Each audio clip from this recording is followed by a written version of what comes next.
Hey guys, so what I want to do is I want to give you guys a brief synopsis on my next podcast episode titled Toxic Masculinity in Our Community. Now, what I've done is some research on these different studies of showing how toxic masculinity has hindered our then generation and also our community.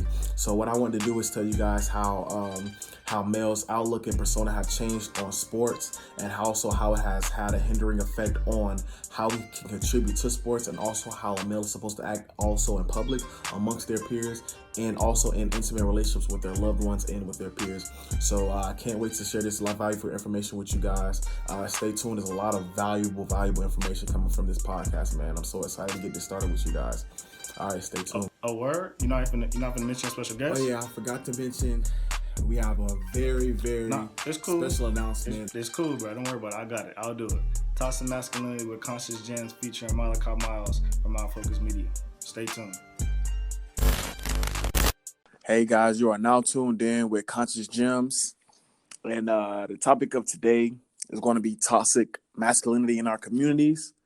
Today I have a very special guest accompanied us on this great topic at hand. That is a dope perspective. One of my good friends, more like a brother, Malachi Miles, is with me today just to give me another perspective on how to then look at toxic masculinity and the different biases and stigmas that have been brought into our community. So yeah, tell the people about yourself, Kai. What's going on, everybody? It's a pleasure, first of all, to be on here. Pretty much, my name is Malachi Miles. I'm a CEO of my own business, entrepreneur. I have a film and photography and a film production company that I'm starting. And pretty much I'm on here, man, to help you, expand on this topic and, see what we can accomplish and see what we can enlighten people on.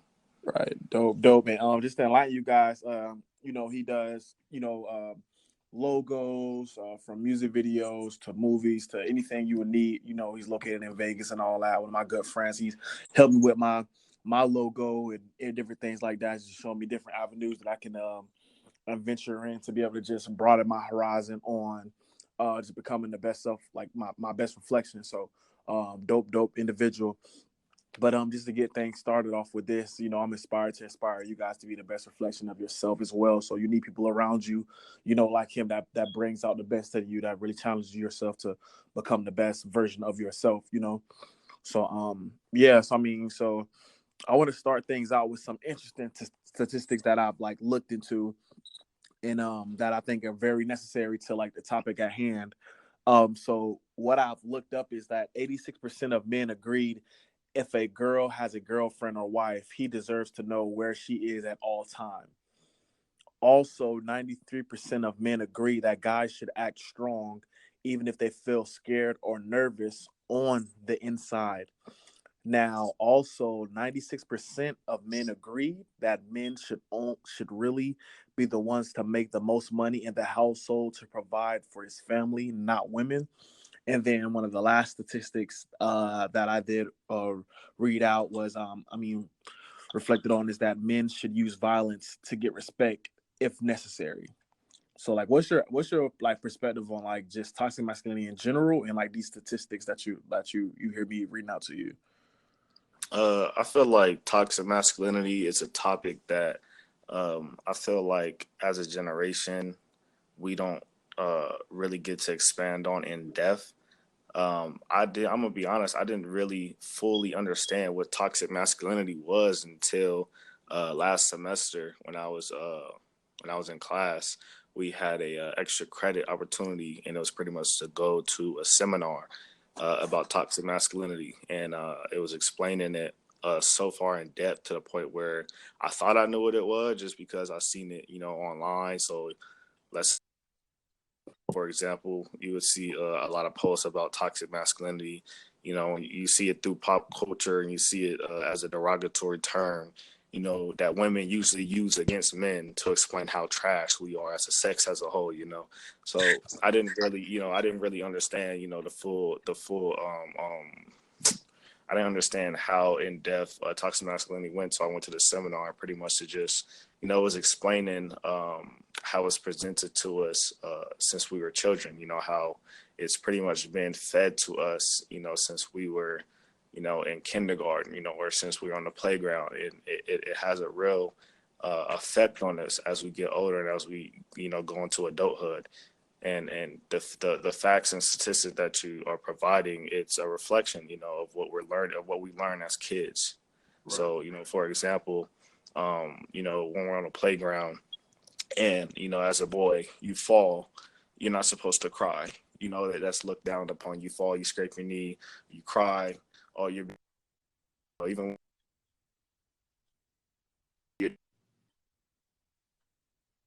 I was actually, I think I was wearing pink the other at a friend's house. I would say, why are you wearing a girl's shirt? I'm like, pink. I'm like, pink is not a girl's color, man. He's like, yes, it is. Only girls wear pink. I'm like, no, bro. So it's like, just seeing that, I'm like, wow. So he's already being taught that pink is a girl color, blue is a boy color. And it goes like that. He said pink, purple, along with some other colors. And he explained what colors were green, blue, and black. I'm like, come on, bro. So just seeing it at that age, and just how it just trickles down in every generation. It's like, how do we make efforts to change this stigma? How do we make efforts to change this mindset?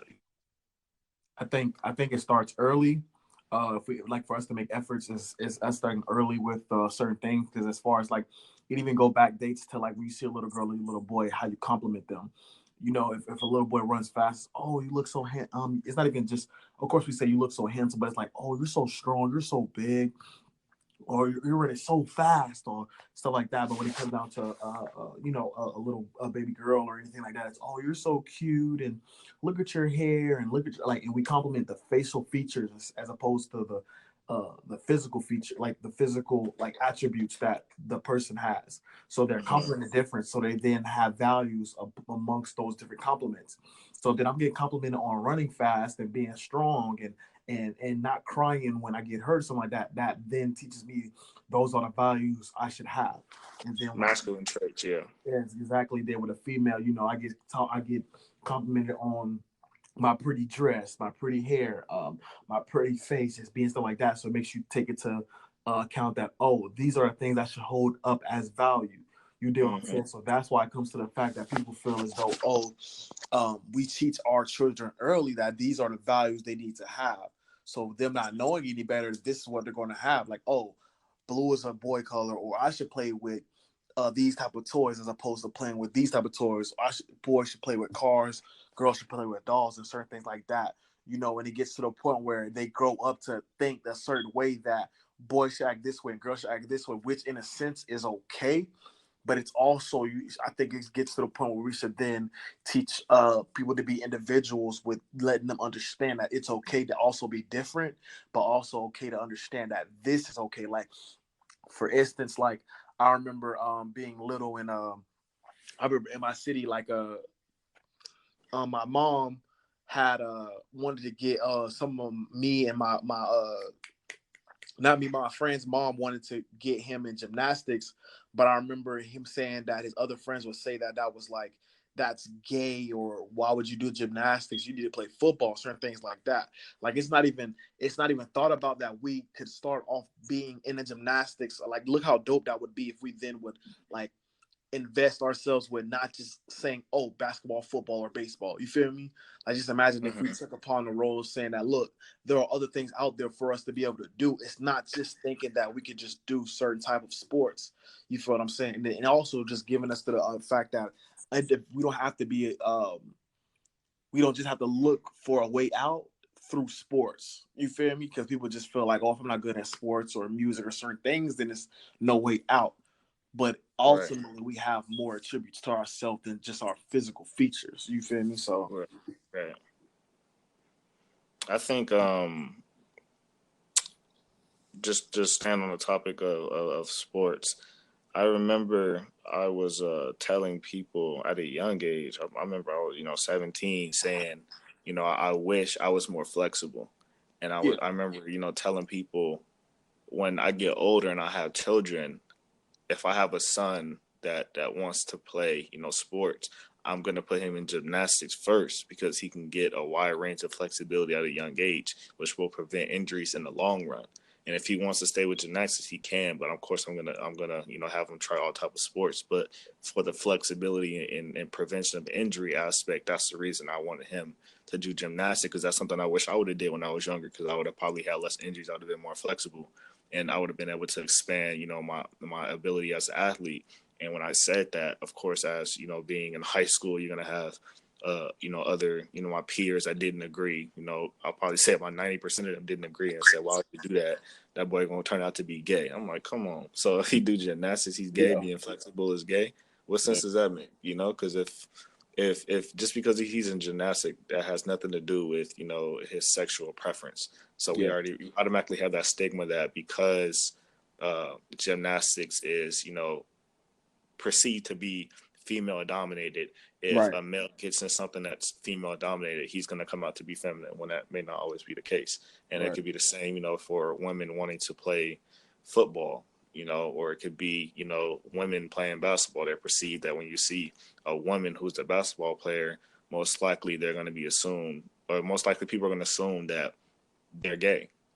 Right. I think it's the fact that it appears so commonly that these stigmas are everywhere, and like it appear everywhere. So we've gotten so like used to just thinking that this is how things are. So people just are like, okay, well, this is how I was raised to see it like this way. So I understand that I'm not supposed to do certain things like this, like understanding, like, like just how we grow up, as far as like like you said, when you fall down and you cry, like stop crying, stop acting like a girl, stop acting like a female. Or like just as far as like, say if you break up with your girl, or a girl break up with you, something else to go your way, bro, this please fish out there in the sea, like chill, like stop being a female, bro, you acting like a little female, like, you feel me? And it gets to the point where it's like, dang, like or say if you try to go to your homeboy, you try to talk to them about like your feelings or anything like that, all of a sudden, like, bro, you acting like a girl, bro, like you need to chill. Like then it gets to the point where it's like, damn, like why should I even hold other people, because I'm gonna feel like a female for having feelings or feeling a certain way about certain situations. So then we get in the situation where we can't even talk to people about our feelings, because it gets to the point where people may feel like, no, I'm gonna get judged. They gonna feel like I'm a female, or I'm soft, or I'm looked at and perceived to be gay, and certain things like that. Right. So how does that affect your mental health? Yeah, and then it gets to the point where you don't even want to open up about certain things, because you feel as though it's a feminine side to what you got. You feel what I'm saying? Like just as far as like your say if you was like a male and you were looking to do a certain field that was dominated by females, and then it's looked at like say for like instance, like you're a male and you want to be a hairdresser, like you're into makeup, you're in all this like that, but you're straight. But certain people are gonna look at you as like, oh, like he a little feminine, he probably a little gay, like he a little frou-frou, like that. But at the end of the day, it's like, what makes it feminine that he then is a hairdresser or anything like that, because he's into certain things like that. You feel what I'm saying? Because it can root back to him being in a single parent home with just him and his mom, and he always would grow up to see his mom do her hair, do like get pretty and stuff like that, and he liked to be able to give that feeling to other people, because he knew how happy it made his mom for looking pretty and all that stuff like that. And she went through all she went through, but then always would dress up nice, be pretty, stuff like that. And it probably sparked him to be like, hey, if my mom was always happy with going through what we went through, and she looked like this, wow, I want to be able to give that same experience to other people. Right. And I'm interested in it. So why wouldn't he be able to express that through that? You feel what I'm saying? So like, I think the thing is that we've gotten the part where these stigmas take control of how we then view everything. Because there's stigmas, but I think they appear everywhere. So it's almost to the point where they're normalized. So we get to the point where it's just like, I mean, that's just how things are. So it's like men can have female traits.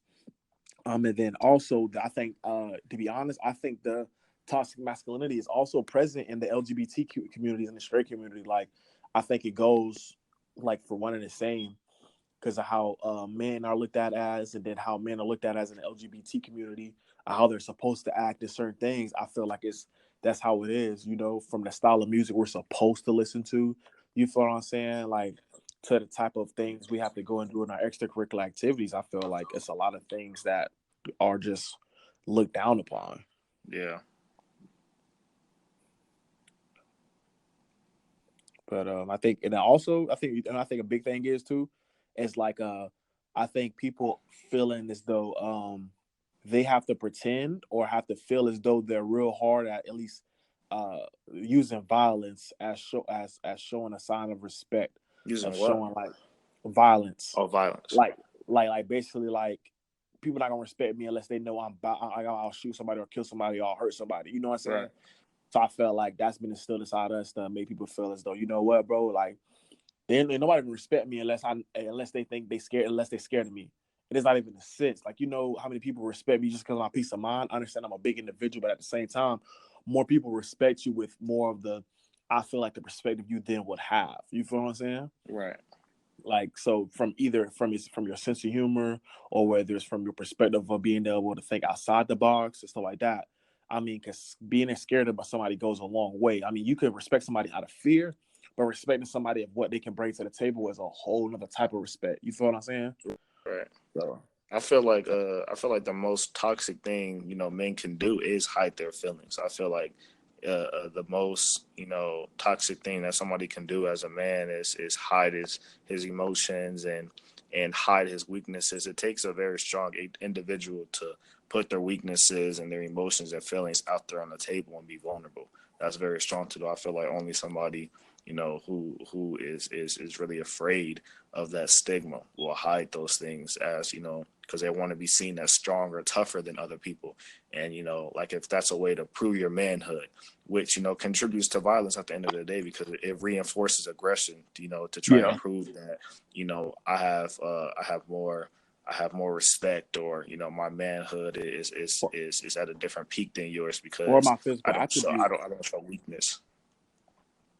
Or I said, or the physical attributes, like say, remember how we was talking about earlier, how we get complimented through our physical features, as far as, oh, you run so fast, oh, you getting so big, oh, you so tall, like stuff like that. And it get to the point where it's like, now I hold those values so high because I've been hearing it all my life. Now the point to get to the point where I need to show that my values are more than yours, so I need to show why I'm so bigger than you, or why I'm so stronger than you, why you need to respect me and stuff like that. So that's why I feel like it gets to that. Feel me? But that's reinforcing a household as well, you know, just having typical mom and dad. If that's a household that you grew up in, you're always afraid of dad, and mom is usually the one you can go to. And I don't like that. I don't like that idea. You know, when I have children, I want my kids to know that they can't get something past me, or they can't get nothing past their mom either. I don't want them to feel like, you know, well, if I want to go out tonight, if I want to go out with my friends, well, let me ask mom, because she more likely to say yeah than dad. Or if I get in trouble, I don't want dad to find out, because he gonna be, you know, real aggressive with it. And let me just tell mom, so hopefully me and her can keep a secret, so that way I don't get in too much trouble. Nah, it shouldn't even be like that. It should be, if you do something wrong and you get in trouble, and you should be afraid of both parents. You know, you should fear both parents. You should just fear the dad, because it's a masculine trait. You should be able to fear mom too, knowing that your ass gonna get whooped if you're doing something you're not supposed to by him or her. You know, so I don't want to have to come home, you know, as a father. I don't want to have to come home and you know, my wife come to me telling me, oh, my son or daughter just did this and that. I'm like, okay, well, did you handle it? Well, no, I was gonna wait for you. Why did you have to wait on me? I'm not trying to come home from work, bro. You came home to that. Handle that. You got it. Like, you a grown woman, bro. You can handle that. You tell me what the repercussions was and what the consequence you gave him or her after when I come home. So when I come home, I'll be like, yeah, your mom got in. You did it. Yeah, you should have did. I shouldn't have to come home and do the secondary job of instilling discipline. Yeah, you shouldn't be the. I get the vibes that you saying, like, you shouldn't be the bearer of being the executioner of the family. Does that make sense? Yeah, think about that more. Think about that more on a psychological side. So what does that do for women if men is always giving them the whooping? Yeah. What does that do? What does that do for men? Or what does that do for boys if men is always giving them the whooping? You know, psychologically, it's putting them in a whole different space for when they get older. You know, for women, if they were beat too much by a man, and it wasn't equal in the household, they're going to look at men a whole different way. Some can fear men, some can have a hatred for men. It just depends on the length that, you know, the physical, I don't want to say abuse, but the discipline was going to, because it's a difference between discipline and abuse. If you're just getting whooped and beat for no reason, different between getting a spanking, or it's a difference between, you know, getting chastised, you know what I think about? Being beat or abused for no reason. You know, think about, like, just imagine how it was back in the day, but like how old fashioned, you know, parents were back in the day with certain things, as far as like feeling like you couldn't do certain things because of how old fashioned that black household was. Like, so just imagine, like, because, you know, like my granddad, he real old fashioned. I remember him telling me that, you know, take those earrings out your ear, that's gay. like, you know, like, bro, like in the sense, like, I don't know what kind of old fashioned stuff or in what book having earrings mean gay or something like that. But I've heard of the, oh, if you wear, I understand, like, if you wear an earring on a certain side or something like that, that means you're gay or whatever like that. But bro, like, it's a form of fashion. Like, son, I'm not gonna put my mind in a box because of old fashioned rituals and things that you went through. Like, Right. it doesn't mentally make sense to me that things like that happen. So just imagine about like the previous like generation, what they had to go through and entail because of certain things that were passed down from generation to generation, and how their parenting technique was passed down to that generation. You did what I'm saying? I So actually, I, like just I actually heard in a black household. I don't know the truth behind that. I remember hearing something about earrings being, a way for slave owners to mark their slaves, or I think it was like oh to mark them as which ones they have sex with. It was something along the lines of that. I think that's how that trickled down, generation to generation. At least in a black household, that wearing earrings on a certain side at least means that you're a homosexual, because that was passed down, through generation to generation through, slavery. I yeah, don't they know the told truth behind that, but that's something I heard. yeah, me either, because I remember him saying that it was marked as like me being gay, and he was saying that on the right side it meant gay. So my mind, because I mean, he used to get on my little cousins about like, don't be putting no earrings on him, da da da. And in my mind, I'm like, it's a different generation, different. I understand where it roots back to, but Hmm. sometimes it gets to the point where it's like you can't put those kind of like stigmas placed on a new generation because things do change. Now, just imagine like how things change. It's like far as like, I know this kind of off top. Well, this it's actually on topic. Like, imagine how an older generation was from getting a spanking or getting a whooping from certain things that were then wrong, and understanding that you couldn't even speak out on how you Hmm. then felt because it was a place you were put in a certain place. Like, just Right. imagine like if you had like, say if you had a mental disorder back then, and then your parents just deeming you as, oh, you're not crazy, or you don't have an actual mental disorder, but you really do, but they don't believe in that, or they're not even familiar with mental disorders as all. So you may just Like have what? really Like give ADHD. me an example. So say for instance, like back say let's we're back in time, like, around 70s or 60s, something like that, and a child has ADHD. So a child has ADHD, and say if the parent is not familiar with ADHD and how it then works, something like that, or they're emotionally unregulated and things like that. Say if they switch from, have a lot of mood swings, they're very jittery, they're, get like different traits from ADHD and stuff like that. Hmm. So they then act out in class and stuff like that, but all they do is get a spanking. They're not talked about. They're talked to like, hey, Okay. do Yeah. this Okay. I again, you get see. a spanking. You do this, you get a spanking. But it's not like, Right. okay, is there a serious problem? Should we get diagnosed? Not understanding that every time a child is having problems in class, that we should just run to the doctor and get them diagnosed. But let's look deeper than just the surface. Like, if they're acting out, is it lack of attention? Is it a mental disorder? You feel what I'm saying? Is it something Yeah. that we could talk to you about as opposed to you get in trouble consequence? You get in trouble consequence, bro. Like my dog, I have a dog, we don't just discipline him. I literally sit down and talk to my dog like a whole child. Like, because Right. I get like I understand that he can't talk back and stuff like that, but I mean it's But he certain things how you understands. reinforce it. Yeah. So I feel as though like I do it to Mello, I do it to Cashmere. Like, like if they were getting in trouble, it's not just consequence, consequence, consequence. No, we're gonna stop. We're gonna process through why you did this. We're gonna talk about, what I'm saying, like how we can prevent this, and also what's best for you to not do this again. It's not always best to just sit here and just consequence somebody for doing something wrong, because obviously we do that in the real world, but at the same time we need to process the right way of how to do things, as opposed to just throwing people in the fire because it's wrong. You feel me? I think it's just deeper Right. than that. So that's my outlook on it. I think that's what tails back into toxic masculinity, because then it builds people up to feel like, dang, I need to act a certain way. You feel me? My characteristics need to be like this and stuff Hmm. like that. Turn people into feeling like, I was raised like this in my household, so this is all I know. You ever heard somebody like that, like, oh, I don't know how to do this because this is how I know, this is how I was raised. Like, I understand you was raised in a good way, or this is how you was raised through your parents, but it doesn't always work for everybody. Like I got a question for you. I know I kind of talked about a lot of different things, but what do you feel like? One of my good friends asked me this earlier. How do you feel about like bills being paid in the household? Like how do you feel as though being the provider for the household? Are you one of those people that's like, hey bro, I want to provide 100% for the household, I want to be the provider for the household? or how are you about wanting to split the bills or stuff like that? Like, what is your outlook on that? Ah, man, that's a tough one, bro. That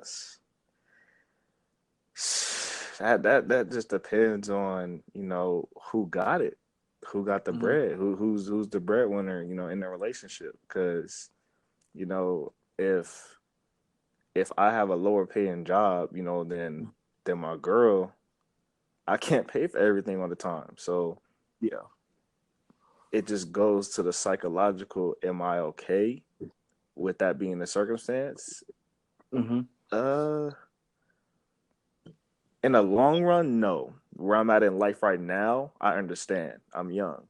But in the long run, like as I get older with wife and kids, damn, so that just dumps into the toxic masculinity thing and what I've been taught to always want to be the provider. And there's nothing wrong with wanting to be the provider, but it's like, what is wrong with a woman making more money than you? Which All right. goes which goes to a whole nother conversation of Yeah. women's pay wages. And why it's so low, because men as a whole feel like women should not make more than them. And I have no problem with my girl making more than me, but I Me can either. attest and agree that when and it happens now, because my girl will be times when my girl will have more bread than me because she works her ass off. Now I commend her. So even when she hears it, she knows she worked her ass off, bro. Right. And I'm talking about 6 days a week. So Yeah. she gonna end up having more bread because she wants to have money. So when she's working that much, she's automatically gonna have more bread to be. And when we go out to eat, it may be a time where I may not have it, and she may not say, "No, it's on me. I got it." Yeah. And it don't make me feel no type of way because I know Right. that if I had the bread, I'd do it. So, Right. but just in the long run, is that how I want my whole relationship to be based? No. So when it comes to Mm-hmm. bills, um, I see bills as being split. So I see rent as being split. I see let's say if we go out to dinner, that's it. All depends on it depends on what the mood is. Sometimes we can split it. Sometimes she'll pay. Sometimes I'll pay. But if we're just talking about just bills in general, I feel like that should all be split, especially when y'all sharing the same living space. Now, when it goes into let's say having bank accounts, I don't believe in having joint bank accounts because that causes too much of a conflict of interest because everybody has different spending habits. So I feel like if I'm in a relationship with somebody and we both have good paying jobs and we're able to have 3 different bank accounts, one bank account is going to be for all of our bills, and then we're going to each have a bank account of our own. So that way, whatever spending habits that we have, we're going to have to deal with that. It should not affect, you know, our home, because that's where the biggest issue in marriage and where most divorces come from is financial problems and financially being unstable. So if you can eliminate that by being responsible first, by having all of your accounts linked to all of your bills, that way y'all, when it comes to time for payday, all your bills are being contributed into this one bank account, and then once all bills are paid, then you move on to your separate little whatever you buy. So Right. I do got a question though for you. Okay, so remember how you said you want to be the provider and stuff like that. That's what how you raised stuff like that. And I do agree that there are different ways that you do go about your household because everybody's situation is different. You know mhm, how my sister run her household may be different how other people run their household and how I would run mine. You dig what I'm saying? So like for instance, my sister may have it to the point where the husband may pay rent but she pays bills. You dig what I'm saying? Or vice versa, or the fact that hey, we split everything half and half from rent, stuff like that. All of understanding that we all do have a different income, but understanding that this was work for us. mhm, I have a friend who him and his girl, they have joint accounts and he pays the rent, she pays the bills. You feel what I'm saying? And they like monitor each other with how they spend money because they feel like as though we're one, so we want to be able to have the income coming like that. Like you feel me? mhm. So that's what works for them. You feel what I'm saying? For me, of course, I want to be the provider. Like that's what I look to be. But at the same time, I honestly think it is then unfair for me to be able to take care of everything and all that. Not saying it's unfair, but in the sense I think of that how I would then want my household to be as a foundation set on upon both of us building it. You did what I'm Mhm. saying? Because in the Yeah, sense where we both have both incomes coming in, I feel like it's something that we both should be able to contribute to everything that goes on in this household. Now, right. let's say if I get paid 40,000, you get paid 90, we're still splitting. I can understand that we can still split it, but let's just see if that works for us. If that works for us, then cool. If it doesn't, okay, boom. If you make more money than me, how could we then be able to do this so that we are financially comfortable enough to be able to live how we then want it to be? Right. Because I'll be cool with paying, say if I paid 40, I would get paid 40 grand, 40,000 a year, she get paid 90. Are you cool with me paying these bills right here? And then you cover everything else, and then I get groceries, I put gas in the car, stuff like that. So I fill up, I make up for the other bills that I don't pay, if that makes sense. You did what I'm saying? Right. Because you don't want to put because if the roles were switched, you wouldn't want to put that other person in a financial hole when y'all are on the same team. You feel what I'm saying? Right. But at the same time, like, you know, my friend asked me this. She was like, look, like, how do you feel about paying for your house, like splitting the bills and everything like that? And I answered what I just told you. And then she said, okay, so there are dudes that didn't want to be able to provide for their spouse, you know, provide everything. They pay for everything, dinner, dates, you know what I'm saying, trips, all that. Now I'm cool with all that. But then what happens? What does she do bring to the table? You know what I'm saying? Like, because it sounds like more one of those dad is a breadwinner, mom's the housewife type of households, which I would then not want. You feel what I'm saying? 'Cause my hustle is in different avenues, so I would then want us to have exponential income that is then over different, you know what I'm saying, areas of interest. So with that being said, she was then like, what benefits do you get out of just paying for everything out of the relationship? You feel what I'm saying? And my answer was, I feel like the biggest thing out of that is just feeling as though you're providing for the people that you taking care of, your whole family. It gives you not only an ego boost, but it makes you feel warm in your heart to understand that, look, this is my family. I'm able to take care of my family. This is a beautiful thing. And I feel like that's probably the biggest feedback you get from that. But at the same time, what happens if you fall off or something happens to where you get hurt and your income then stops and stuff like that? Like, is it to the like because you know, so I got it to the point where it's like I don't want to run a pirate ship. You feel me? I don't want it to be like I'm the captain of it and then it's like everything else trickles down. Like I want it to be like we are both running a foundation built from the ground up through both of our incomes and our areas of interest to be able to build on everything that goes on. Cause even if I make more, she makes more. It's to the point where we both contribute to where we can live satisfactorily, like, you know, in the greatest satisfaction. So like my question to you was basically just that, like, how do you feel? Like, what do you feel like you would get back? What benefits would you gain if you were the person that literally is a breadwinner and you pay for all the bills, everything like that? Because the money that she has, that means she's working too. Right. She got bread too, but you pay for everything. Is she gonna contribute to putting her money in a savings account for us? So we take trips with her money. Is she gonna have her money to where she puts her money in real estate, or she invests in different properties? You feel me? While I take care of the household, like what kind of household is that? Like, what do you get back from that? It's really just an ego boost, to be honest. You don't really get anything else besides it. It doesn't benefit the actual relationship in itself. Like, it's not doing anything for the actual relationship, but giving someone an ego boost and giving somebody a one up, you know, to say they do that one thing. When it comes down to, you know, an argument or a disagreement, they have that one up so they can say, well, I take care of all of this. This all me, right? It gives you opportunity to, you know, to be cocky with it. That's all it really does. It doesn't do anything specifically for the actual relationship, because it's like you can do all of that. You feel me? You can handle everything and be the breadwinner, but at the end of the day, it I don't know, man. To me, it don't do nothing really. It just gives people an ego boost. You know what I think it also does? It puts somebody, I think it empowers somebody and it takes somebody out of power. So like, just the case, man, imagine if I'm the breadwinner and I told my lady, like, look, bro, don't even work. You feel me? Like, you can work, but at the same time, I'm gonna take care of everything. Yeah. I always got that on your head. You feel what I'm saying? I bought everything in him. Well, let's just say if everything doesn't go right and you were slacking off, you're like, oh, well, he take care of me. Nah, let's just say some shit hit the fan and I don't got no income coming in no more. Then we SOL. You feel me? Yeah. And I'll get to the point where it's like, dang, like what happens then when, you know, let's say if we break up, you don't got nothing to your name, you ain't got nothing because I done took care of everything. So like I take care of everything with me and I might give you something out of generosity of my heart because I gave you gifts throughout the whole relationship. But they're like, what do you bring to the table?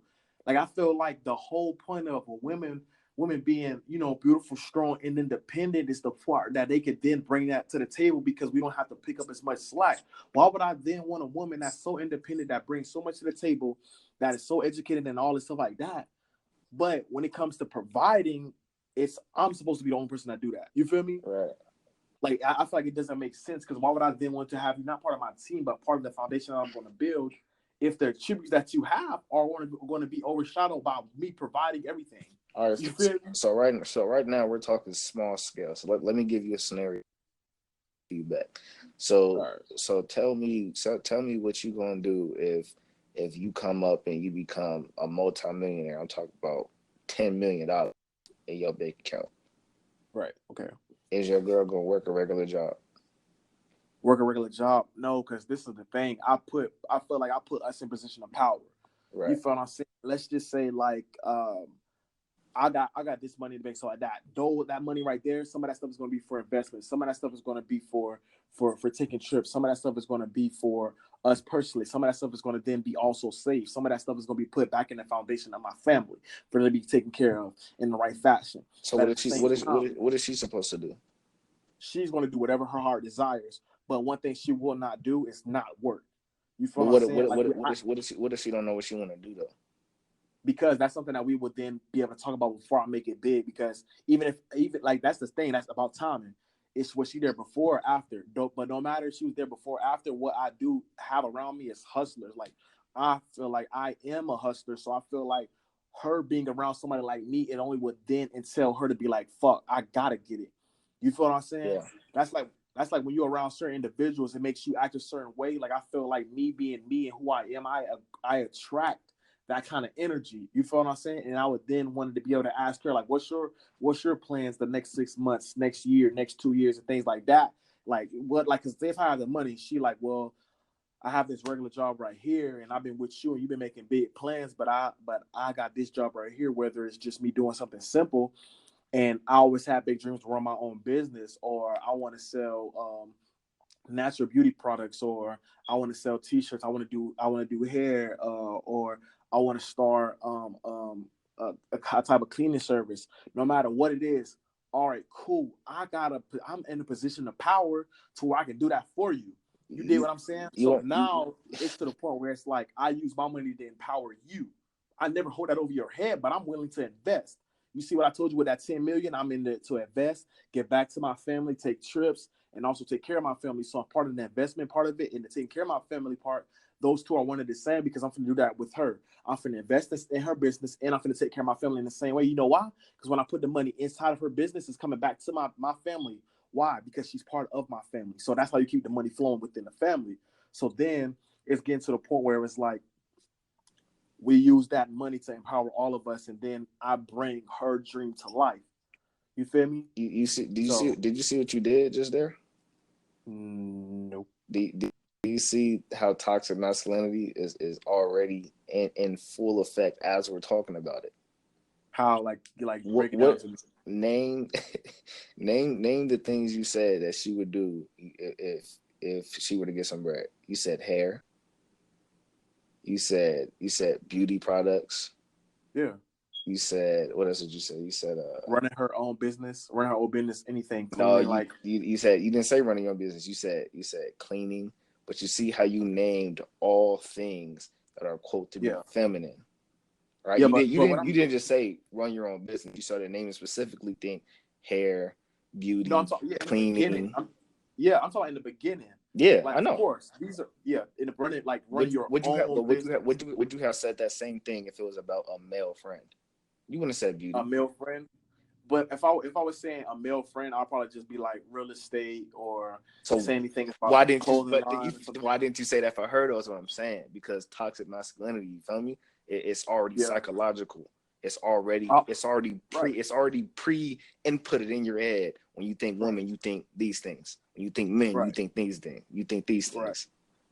It's already engraved, and that's a messed up part about it all. Because you did it. I said, of course, I don't doubt that, because that's the first thing that will come to people's mind. Yeah. You feel what I'm saying? Like, that's the first thing that comes to mind. Not saying it's a bad thing, but that is just how we are. Like, I would say social structured. Yeah. But I think that, like, It's crazy. I mean, those are the first thing that do come to my mind. If I want to empower her for her to run her own business, like, yeah, that's the first thing that's come to my mind. Like, I would say, like, you know, do T-shirts, or you want to do hair or beauty products, something like that. That's what comes to my mind, because when we look up stuff on IG, Twitter, or social media, if it's a woman running her own, like, kind of like business, those are the first type of things we typically see. You feel me? So, like, yeah, of course. I mean, like that, but yeah, you are right. That's really toxic masculinity the same. So that's where we got to change that stigma, because when we think about, you know, women in male dominated professions, it's a reason why they're looked at the way they're looked at. You know, it's a reason why they're looked at as lesser, is because when you're in a male dominated profession, and you know, it's easy to look at a woman who is a give me a male dominated profession. Football. No, I want not a career. I'm not thinking like, I want to get away from sports. I want to think like more, you feel me, more like a career, more. I mean, I know a female dominated one would be like police department. Police department. Cool. So it's like, if you get pulled over by a cop that's a woman, you have less anxiety than if you get pulled over by a cop that's a man. Because we're looked at as male being dominant. Exactly. So you're thinking, oh, she gonna be cool. She ain't gonna be aggressive, you know? I'd say more so, I would think she could be either not a smart ass, but a tight ass. Like she she's more on this, like she not budging with nothing. You feel me? But why though? But why? Because she knows, because we look at other people. Exactly. Why? Because honestly, we look at females having attitudes. No matter the race, we look at them having attitudes, and then it's the same thing we do as far as race. We look at certain race as like, oh, this person is going to act this certain way, or like, for instance, like, I know it's bad to say and bad to think, but we talk about this in class. Like, we look at the black women as far as when they go get, you know, not medical stuff done, but they say if something happened to them and they go in the hospital and stuff like that, people won't then take that African American female women serious with their side effects or whatever they got going on, because they're looked at as they exaggerate, or they're looked at as extra, or they have a lot of things that they have as far as like attitude and stuff like that. So I think we carry that upon other things that happen in our daily lives, and to make it seem as though, oh, this is how we look at them, or this is how we look at this. You feel me? So yeah, I think that's how that is. Crazy, bro. I mean, but I think that's how it all is. I think it's all within us, but I don't think we do it on purpose. I think some people were just raised, like, just imagine, like, bro, with you, like, you have dreads, you feel me? Like, just imagine people look at you with how you are perceived. You feel what I'm saying? Like people just going to automatically think, like, bro, I'm in Kansas. I'm big, black, and I'm in Kansas. Bro, you think anybody is going, and I'm in a small town in Kansas, bro, I have not seen nobody that look like me. That's big, black beard. You feel what I'm saying? Like, who carries herself like how I do. I mean, granted, I'm from Florida, but the same thing is the fact that they have stigmas. Like, there was, like, people would say, bro, I was scared of you when I seen you, or I didn't know. I'm not used to seeing people like you. Like, what do you mean people? Like who? Like black person, or like just my kind of demographic and my kind of feature that I do have. You feel me? When people are not used to seeing what you do, they're afraid. I feel like people are afraid of the things that they either cannot change, or the things that they cannot accept, or things that they're not used to. The things that they don't understand. Yeah, I mean, in my opinion, black men are very misunderstood. People don't understand them. So when you don't understand something, you tend to fear it, or if you don't fear it, then you're hyper sensitive to it. You're hyper aggressive to it. So it's like, if I were to say something like this, somebody admit that they fear, even if they truly don't fear. If I tell somebody, oh, you know, most people are scared of black men, you know, let's say you have a Hispanic man, or let's say a man who responds to that and says, I wasn't scared even when I first seen you. If you're automatically hyper aggressive, you don't scare me. Like, you feel me? Like, just trying to let you know, like, oh, you don't intimidate me. That's like the first thing, you know, that black men run into, especially when it comes to aggressiveness, public eye. You know, they either really fear you, or they try to show you that they really don't fear you, like really try to put their manhood on the line. Because I don't know why, but we're seen as like we're seen like an alpha male. Like, when a black man walk into the room, it's just like it's a different type of vibe. You know, it's like, oh, I think people are scared of the things that we're capable of doing, the potential that we have. So I think that if you understand it, we're probably the most. I think. Be careful now. No, but look, hear me out though. I think that we're probably the most, I feel, feared and targeted because of the potential that we can reach. It scares a lot of people with what we can do if we reach our full potential. Right. I think that's what it is. I don't think that because we're just the best race or anything like that. I think it's the fact that what could potentially be done if we reach our potential with what we can do. But I think that can happen for anybody. You feel what I'm saying? Like, I think, like, literally, like, people will be scared, like, individuals, like, not throw race out the window, throw gender out the window as an individual. I think a lot of people will then empower you or be scared of you by the thing that you will then be able to bring to the table, and they see that potential inside you, be able to do certain things. They would then want to be around you, or they will then be able to want to empower you, or I feel like they would then not want you to reach whatever they feel like you can do because it would then either be bigger than them, or they would not be part of the picture, if that makes sense. So I feel as though like certain things like this, like people are scared of certain things they don't know. Like, say, like, for instance, bro, like when I went to Arizona, we went to JUCO together. Like, when I went over there, bro, I never knew anybody from Cali. I never been to Cali, and I was in Arizona, and I met people from Cali. The only thing I would understand is certain things as far as what I would see on TV and what I would see from like social media and stuff. So like, I didn't really know the real stuff about, like, you know, I say either gangs over there, how West Coast life is, or certain things like that, because we see only through social media. So just imagine how people were then raised in their households. Take those attributes, like those like stuff that how they were raised in their household, plus, you feel me, how the stuff they see on social media, things like that, and then their real world experiences from how they are then interacted or how they see that like variable, and then that's how they then will act. So let's just take this for example. You have a white person that has never met a black person. They're from a small town and stuff like that. So they were raised a certain way. You feel me? Then on social media, they see the black person as a certain way. So like that through movies, through different stereotypes, through social media, through conversation from other people, stuff like that. And then they have their own perspective and stuff like that on how that stuff. And then they finally meet a black person. All those biases are going to be tested because the only thing you know about a black person is from your household, from social media, from movies, from TV shows and stuff like that. So ultimately sometimes is it truly your fault? Or that's why I don't even get mad at folks that don't know no better. When you're not around a certain race, I can't even be mad at you for not understanding. I can't be mad at somebody who's white that don't know how to conduct around black people because they've never been around them. I can't be mad at black people who never been around white people and don't know how to conduct themselves around them and hold them to a stigma that they shouldn't because they don't have real world experiences. I can't even be mad at you. You don't have enough experience with that race to know any better. That's a real thing. If you ain't been around somebody enough, you won't know. It's no different than gender. It's no, you know, a boy who's scared to go talk to girls. He's probably never been like that. It's no different than a girl being hypersensitive and being, you know, afraid of a group of guys. They probably never been around a large group of guys before. So you know what's crazy, bro? And you know what's crazy, bro? Like, let you be scared to talk to some girls. What people gonna say you are? You're gonna say you weird or you gay. You gay, bro? Or, come talk to me with these girls, bro. Like, let me come talk to me with these girls, bro. Come on, bro. They going, bro. Like, bro, I already know what they on. Like, but in a sense, you like, bro. I'm like, I don't really know, like, if I'm prepared.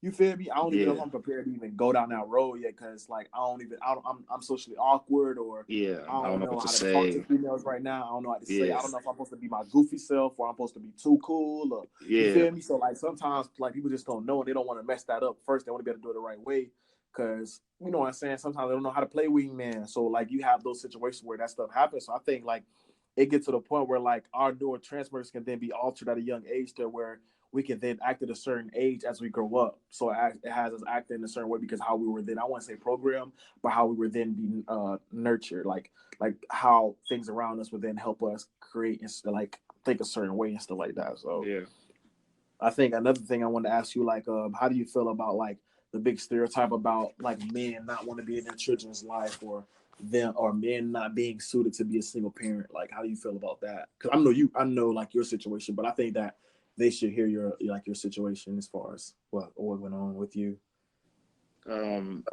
I feel like, men being the sole provider without the woman, because I grew up with my father raising me, alone. My mom was there, but I feel like my dad, was there for me a lot more, than my mother was. So with him being, a single parent, I feel like it empowers me when I become a parent. I know not to run away. I know not to be the stereotype. I know not to be the stereotypical Black father that runs away from his issues, when he has a kid and he's not ready. He decides to opt out. You said what? Yeah. No, I was saying like also just like not to run away from your problems in general, like even not just the children, but just in general. You feel me? It's not even with children, or it can go into even more serious, like trying to think. It could be things that you do that are your own consequences. Just being accountable for your actions. Those things are very serious, and it takes to be taught those things in order for you to understand those things. So, a Black man, or just a man, period, I don't want to say Black, but just being, a father, period, on your own is very hard. So for me, seeing my father go through that, I have a different outlook than other people do, on having children. So I know if I were to have a child, because my father did it for me, I know I got to do it for my son and my daughter. I got to step up to the plate, even if I was ready, if I wasn't, Of course, I want to be ready, but ultimately, I made that decision. Like, we all not done. We know how babies are made. You made that decision, Sam. So you can't just, splur the moment. You feel me? Oh, I feel good right now. And then when it comes, oh, you pregnant? Oh, I don't know if I'm ready. You should have thought about that, fam. Like, you can't, just like you can't, go kill somebody. And then when you get locked up, oh, I'm not ready for jail. Like, nobody's ready for jail. Like, you feel me? Like, for sure. Some people may not be ready to be a parent, but you made that decision. So now stick with that. Stand on that. Don't be a coward and try to run away from your problem. So, and what I feel as though, as far as like I can attest to like the single parent thing, is that my mom, how everybody say my mom was my mom and my dad, but at the same time, I'm a big advocate for children having both parents in their life. I know it doesn't always work out for them to be in the same household, but I'm a big advocate for having them being both in their life. I did not have my dad in my life like I wanted to. You feel me? Like I was in a point where my dad was in my life from after 7 to 8 years old. I didn't really see or have a relationship with my dad. You feel what I'm saying? And it can take a toll on you for a long time, and it can get to the point where it's like, how you were affected as an individual? Like, what things could you have then learned if you did have that individual in your life? But sometimes it's like I look back at it like this, like I feel like God had a certain plan for me, and I think that I had a certain plan for myself. And the plans that intertwine, what God planned was better than my expectations, if that makes sense. So I felt as though like my dad wasn't in my life like how I would then wanted it to be, because there were certain things that I would have had picked up with him being in my life. I probably would have never been able to let go if they were toxic, because I would probably then learned it from him and got it from him and then kept it. You feel me? Yeah. So I appreciate the person I am now, because not only did I, butt heads to my mom, obviously, because when you raising 3, children as rambunctious as we was as kids, it gets to the point where it does take a toll on you. So me and my mom, we bumped heads real bad. I stayed with my sister for a while. I stayed in the shelter. You feel what I'm saying? I fought my mom's boyfriend. Me and my mom got into it real bad a lot.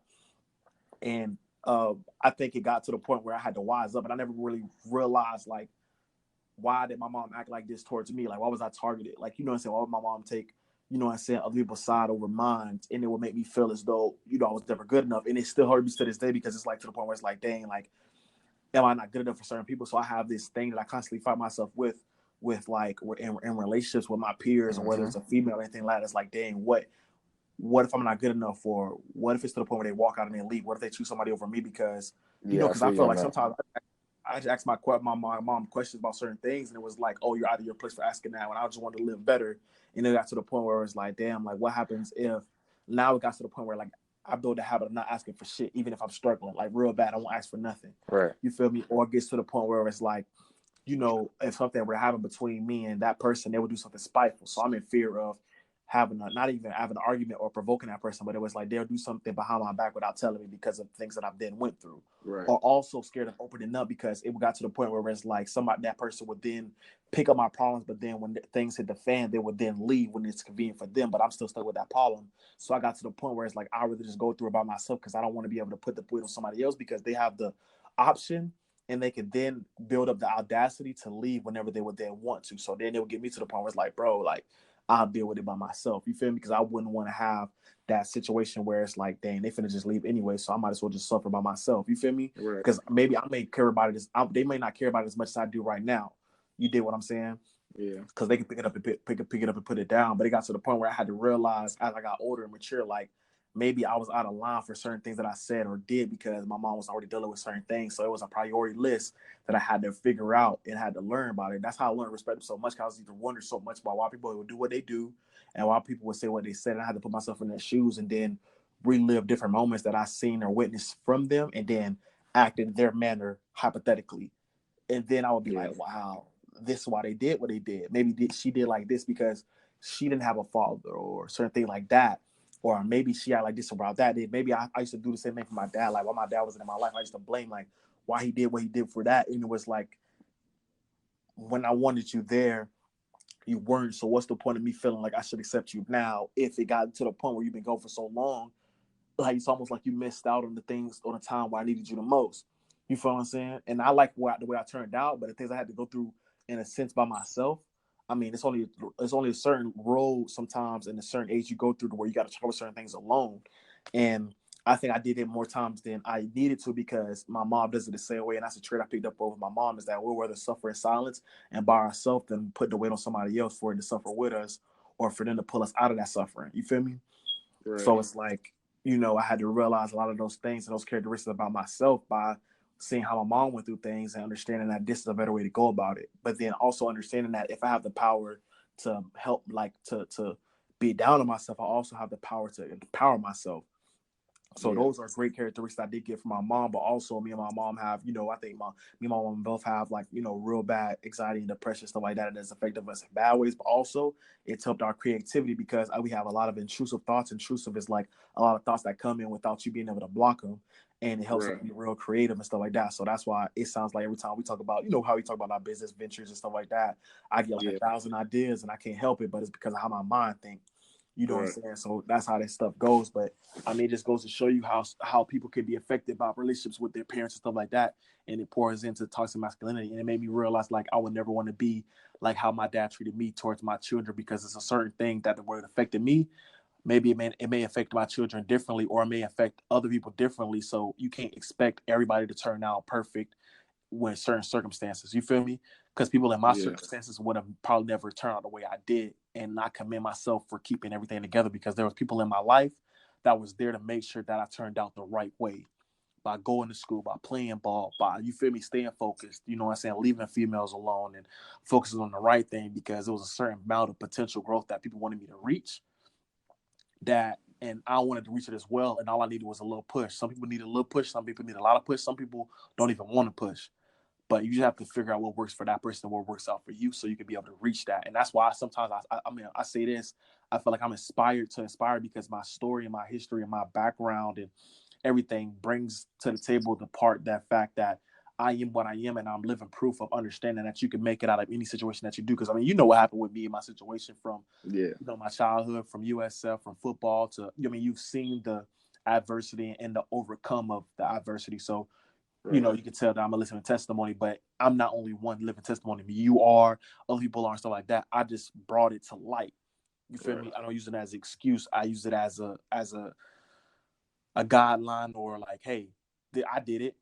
You know, and I'm not even done. I ain't even did nothing yet. I don't even think I did nothing yet. Like, you feel me? I'm just like literally getting started. So like, I just think that some people are affected by what they go through, and some people use it as an excuse. Some people use it as a crutch. And some people use it as a ladder. And I've been using mine, you feel me, as a ladder to help me propel myself to where I want to be at.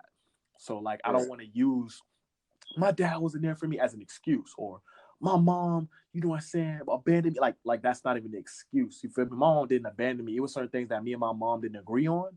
And it wasn't like beneficial for us to be in the same household at the certain time that I was flourishing in high school. You feel me?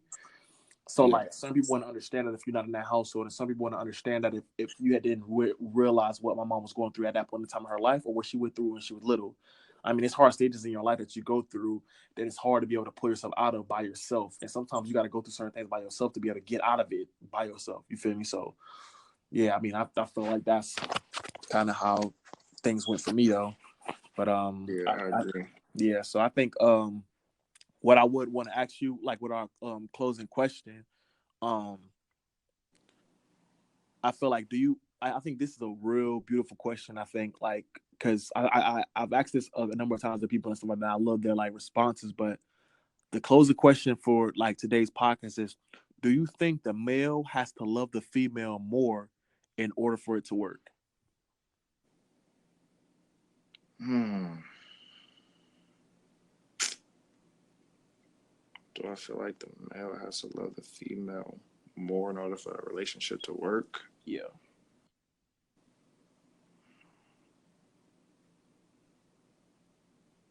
I don't know, bro. I don't know. You think it should be equal? Yeah, I think it should be equal because I feel like, well, it can't. To be realistic, it can't. Somebody's always going to love somebody a little bit more. Right. Always. You're not going to have two people that love each other equally. There's always going to be somebody who cares about the relationship a little bit, even if it's a 60-40. You know, it's always going to be somebody that cares about the relationship just a little bit more. That's willing to put in a little bit more effort. I don't know. Do you think when they say love, do you think it's for us? I gotta express my love for you more for it to be able to work. Like, because I feel as though it's like when I think of like a man loving a female more for it to work is him, you know, surprising with gifts and being the provider, stuff like that, and all that. But it's like sometimes I feel like it's not good for mental health wise for certain men because sometimes I think they need to be reciprocated. You feel like, you know how some girls be on Twitter like, men deserve to be spoiled too. Like I'm a fan of that as well, but I think we should spoil each other. Like I'm one of those people that's like, bro, you treat me good, I treat you better, and then it keeps going. We like one up each other, not in the competition sense, but it's like I literally won't count the favor. You feel me? Like it gets to the point where it's like, you know, like so somebody treats you a certain way, it's almost to the point where it's like you think about them more, so you want to do more for them. So like just imagine like if I'm out and about and you ask your girl like, hey, you want something to eat? And they be like, nah. I'm like, bro, bet I'm finna get her some just in case. You feel me? And you bring it back. Cause you know that when she out and about, she not even gonna ask you, she gonna bring you back food. You feel me? So it's like, bro, I gotta do this, bro. I can't, you feel me? I can't thug her like that. Like I gotta be able to bring it back to them because they would do that for me. You feel me? So like just in a sense, it's like if they did a favor, like, oh, their car broke down, stuff like that, and they needed you like not use your car, but they need you to take them to work every morning and stuff like that for the next week or two until the car get fixed, you'll be like, yeah, no doubt. Yeah. You feel me? Because you know, like, if the roles were switched, she'll give you the car. You feel me? Yeah. And it's almost to the sense like, damn, like, you know, like just in case if you got like a business venture, it's like you don't even gotta tell her to like share with her friends. She's your secretary. You feel me? She out there like, hey, look, I made business cards for you. Like I think so. I told you about your business venture, and they wanna be able to. They're interested in helping you out and investing, and also be one of your customers. Like it's like almost so it's like, bro, like what's yours is mine. You feel what I'm saying? Like, but that's the kind of love you should have, not only in the spouse, but in like in your peers, because that's kind of love you should surround yourself with. Because it almost is like, if your dog eats, you know you're gonna eat. You feel me? You know if one of your like one of your peoples get on, like one of your friends get on, you know you're gonna be on because you're right there that close to it, and it just empowers you to get like, bro, I gotta give me some money. You feel me? Oh, I gotta get on. Like you did what I'm saying. So that's kind of how I feel about that. But personally, I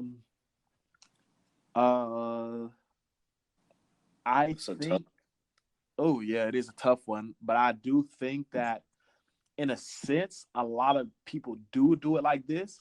But what I think is that I don't think it should stay like a man should love a woman more. I think that it should go back and forth. You feel me? Because there are going to be parts in a relationship. How do you regulate the amount of love? You don't regulate it. What you do is you don't regulate it. What you do is you have a recycling and a flow of love in the relationship, so you are combined as one. It's not so Yeah, so I don't. No. I don't give like. So it's not like this. It's not an equal reciprocation of love because you're gonna have times where you're out of it mentally. You're out of it like spiritually. You're drained, and then that person literally has to pour into you the love that we've been putting in the relationship. You feel what I'm saying? Like your relationship is full of love. You feel me? And sometimes it's going to get to the point where you're taking love out of it because you're drained. You don't have the love to put in it as of that moment because of what's going on with you in your life. So that other person has to take the love within them and the love that's been put in their relationship and like history wise and all that stuff like that and pour it inside of you to bring you back up. You feel what I'm saying? Okay. Yeah, I agree with you. I said that to my girl before. I just said it, and I just said it in a different way. But nah, yeah, I see what you mean. I think that, but I think that makes the most sense. I told myself I don't want to be in a relationship where I have to literally be the one paying for everything or being the one literally loving you and surprising you and you know what I'm saying? Go ahead over his view because I feel like I want to be the one that be appreciated as well because I feel like I bring a lot to the table as well and as that person does and we have expectations, but the same thing I won't do is be the 100% provider for all that stuff like that. You feel me? Yeah. Like I said, I feel like we all should. I feel like it should be. You know what I'm saying? I treat you good, you treat me better, and I'm gonna treat you better than that, and keep going like that. So it's to the point we don't count favors. It's just a recycle of a flow of love and all that. So yeah, I agree with that. But you got anything else you want to share to the people? Nah, man, it was a pleasure being on the podcast. It's my first podcast, and it obviously felt comfortable because me and you know each other. So this is conversations that we have, this type of conversation that we have on a regular in person or over the phone. So it's real natural. So I like it. I like it, and I definitely want to come in for another episode and be with you along this process because it's interesting. I didn't really know how I was gonna go, but it went well. I felt like we hit a lot of different topics. I feel like for whoever's still listening, after for an hour, that's a real fan, that's a real supporter, and being able to keep somebody's attention for that long, I feel like if we could continue to do that, not even you can continue to do that.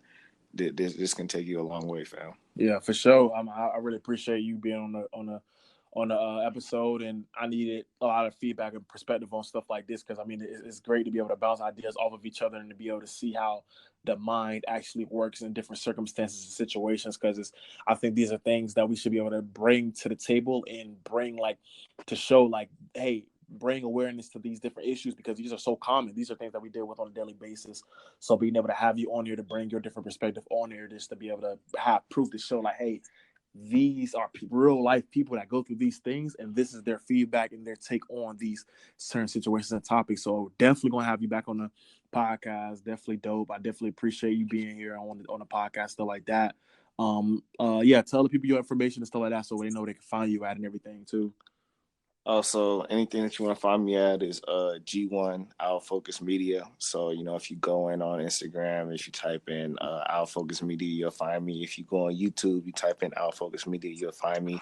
Right now, my biggest project for all the sports fans out there is, I have a documentary series going on right now. We're going on our fourth episode. I think so far, within the 3 episodes, we racked in about 30,000 views total. Major. We're gaining and building a fan base off of that. It's fun. It's for one of my friends who and former teammates that I played with at UNLV. He's on his endeavor of trying to go into the National Football League. So we're following him along his path. But spoiler alert for those who want to tune in for it. It's not your typical story. It's not the first round draft story. It's the long route. It's the ones that, people don't really see. The ones that show a lot of adversity, heartbreak, the business side of it, the part that, people don't really get to see. The part that, explains the struggle of I would say about 70% of the people in the league or 60% of people in the league have a story similar to this because it's just not shown a lot.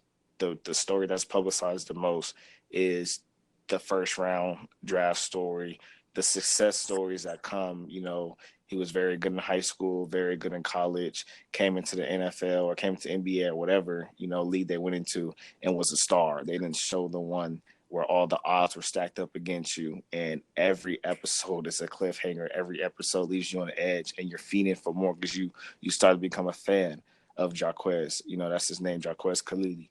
You become a fan of him and his story because you see how hard it works and you see how bad he wants it, and you want him to make it. So for all those sports fans that's out there, just go ahead and type in Our Focus Media, or you could type in Jarquez Khalili on YouTube, you know, to you know, follow us on our latest project. So, but no, other than that, man, I do music videos. I do anything that involves film, photography. We're gonna start doing movies soon, so things are looking real up. So, for anybody out there that needs any type of content, any type of graphic design, if you want a promo for Instagram, anything, you know, just holler at me on social media, and we can get it done. Right. Dope. Real dope individual, real close friend, more like a brother. But you know, you can always reach me at my email, Adrian Palmore 19 at gmail.com. If you have any questions, you have any support things, or any kind of feedback you have, or any kind of, and even if you want to be featured on the show, I really appreciate it. We can get into that. You know, you can always reach me at my email. Again, that's Adrian Palmore 19 at gmail.com. Or if it's more convenient for you to find me on IG, my Instagram is AD_Palmore, which is AD_PALMORE. And my Twitter handle is AdrianP_MM. My Twitter handle again is ADRIANP_MM. And if you want to have feedback, you want to be featured on the show, you want to talk a little bit, you even want to give me a topic to discuss in the near future, I'm open to any and everything. So yeah, bro, appreciate you being on the show and everything like that. Bro, it's all love every time.